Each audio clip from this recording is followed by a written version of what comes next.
আছেন? সকালবেলা কি রাখবো আম্মু? কচু দেখতে পাচ্ছ না? কচু খাতে দিবা রান্না? কচু পাতা দি ভাত রাখবো? হ্যাঁ।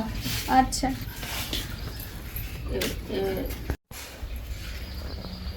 দুপুরকার লাগে কি রাখবো আম্মু? কি রানবে যে কচু সিদ্ধ করো করি ঝোল করো করি ডাল রান্ধো তাহলেই হবে না? কচু সিদ্ধ করি ডাল রাখবো কচুর? হ্যাঁ কি খাবে তুই? ভালো। এবার দাঁড়া আছেন? কি হয়? তে বিকাল বেলা পানি হচ্ছে চারিদিকে, একটু কিছু বানা খাইতে মন যাচ্ছে, কিছু বানা খাবো।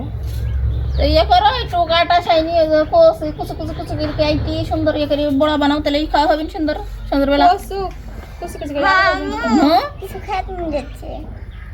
তামান দিন কচু, সকালে কচু, বিকালে কচু, দুপুরে কচু, কচুর আবার পেঁয়াজ বানাতে হবে। কচু এখন উঠিছে, এখন কচুর সময়, কচুর সিজন, কচু খেতে হবে না কি খেতে হবে? খাবো না তামান দিন কচু খাই খাই করে হাসি হচ্ছে সারা বেলা। বাবা তামান দিন কচু খাওয়া যায়? তাই এমনি ভালো হয়ে যাবি ওই সময় কি কাইটি গেলে এমনি দুঃখে যে ভালো হবে। কচু লাগাছিল আমার শ্বশুরে।